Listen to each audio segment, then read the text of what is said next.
Hello guys, नमस्कार। कैसन बने? उम्मीद करतनी बहुत अच्छा होके।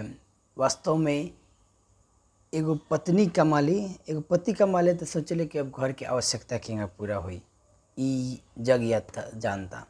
लेकिन जब एगो पत्नी कमाए लागेले तो सोचले कि अब हमरा कौनो के जरूरी नहीं कि ई यथार्थ कहानी सुनले बानी।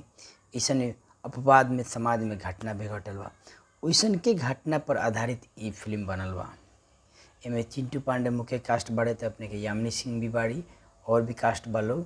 तो गाइज ई बात कइल जाओ आज हमने के शुभ मंगलम सावधान फिल्म जवन बा चिंटू पांडे के। ई चिंटू पांडे के फिल्म एगो हमने के भोजपुरी में समाज में ऐसा घटना कहीं गनी चुनी भइल हुई, तो आज वही पर विस्तार करे के बा। तो वास्तव में ई फिल्म चिंटू पांडे के हमने के देखला पर कहती बा कि एगो परिवार के अच्छा घर के व्यवस्थापन अच्छा बा, सब चीज़ के घर में पूर्ति बा, लेकिन लड़का पढ़े ना पढ़ सकल तो सरकारी नौकरी नहीं के। आजकल हमने के समाज में सरकारी नौकरी वाला के ज़्यादा डिमांड बा, सबके कथा बा लड़का चाही तो सरकारी नौकरी अनिवार्य। तो ऊ ही यथार्थ पर ई फिल्म बा।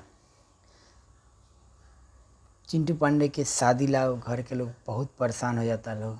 हमने के पुरानका चीज़ इमें इंटरटेनमेंट देखे के मिली ई कि हमने के पुराना समाज में पहले से ही चलत आ रहल बा। शादी ना होला तो उनकर विभिन्न किस्म के आदमी हमने के चलावत रखा। पहले कुत्ता से शादी करावत रखा, बकरी से शादी करावत रखा। तो इनमें देखावल बा कि अपने के उनकर शादी ना भइला के चलते उनका पर विभिन्न किस्म के ग्रह बा कटेला, उ काटावेला। भैंसी से भी शादी कइल जाता। ई चीज़ इंटरटेनमेंट देखे के मिली ई फिल्म में। ओकरा बाद अपने के एमे अपने के फिल्मी अपने के एगो फिल्म देख लो कि हम अपने फिल्म में अपने देख लो कि हम लोगन शादी में जरूर आना कुछ कहानी ओकरा से मिलावे के कोशिश भइल बा, लेकिन कहानी के कुछ एमे मोड़ देवल बा। ओमे लड़की पढ़ के IAS से हो जाले, पढ़े बीच में तेरा, लेकिन एमे IAS भई लड़की से शादी होला, इनकर दहेज ज़्यादा से ज़्यादा उल्टे दहेज देवे के ई फिल्म में देखावल बा कि लड़की के बाप कंसेप्ट वैसन का उनका लड़की के बाप के बा, लेकिन कोनो यथार्थ में वो चीज़ भी नहीं के।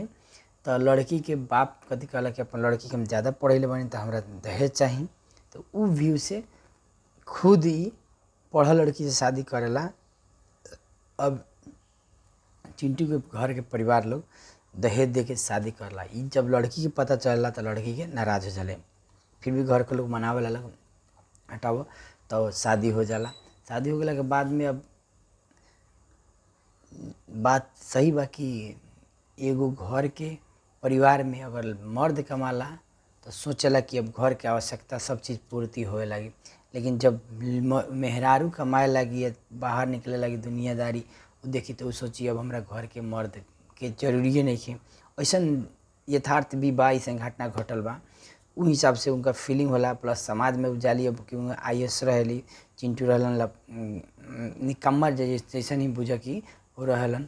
तो उन हिसाब से उनका बोर फीलिंग होला। तो लास्ट में सोचली कि अब इनका हमने के बीच में का करे पड़ल था, तलाक लेवल उनका सर संगत में ही, मतलब थोड़ा बोर फीलिंग होला उनका।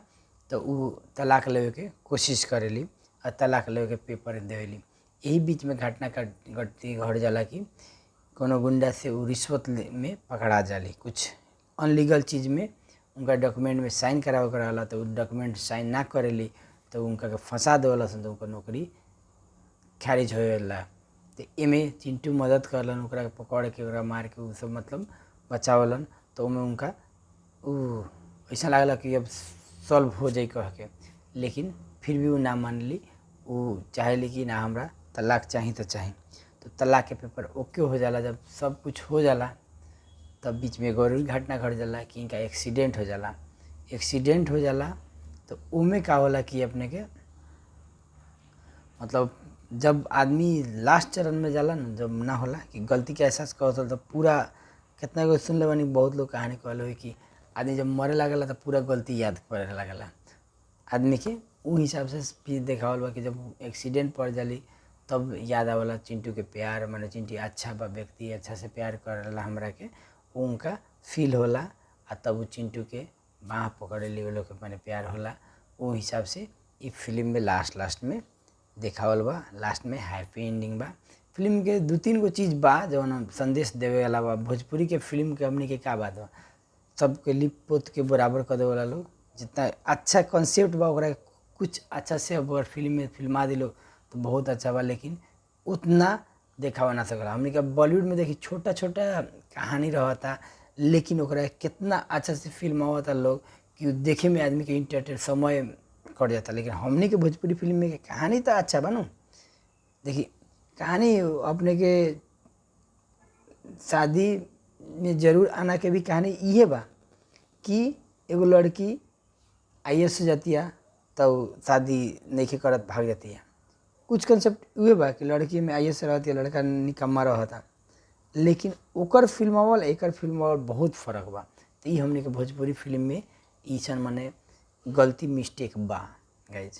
तो कथी कर सकल जाता, फिल्म फिर भी हमने के भोजपुरी समाज के लिए ठीक बा। कुछ भोजपुरी समाज के बा, हमने के समाज के छोटा सा घटना के बारे में चर्चा कैले बा फिल्म में। बाकी एक्शन ठीक बा, एक्शन 3-4 जगह एक्शन भी बा और कॉमेडी भी बा। कॉमेडी बहुत अच्छा कंसेप्ट बा कॉमेडी का, जौन भी हुई वो अपने लोगन के गाइज अपने के कैसा लागल वीडियो। अच्छा लागल हो तो कमेंट करें, ना अच्छा लागल हो तब कमेंट करें और प्लीज़ सब्सक्राइब कर दी। और बाकी मिल जाए नेक्स्ट वीडियो में।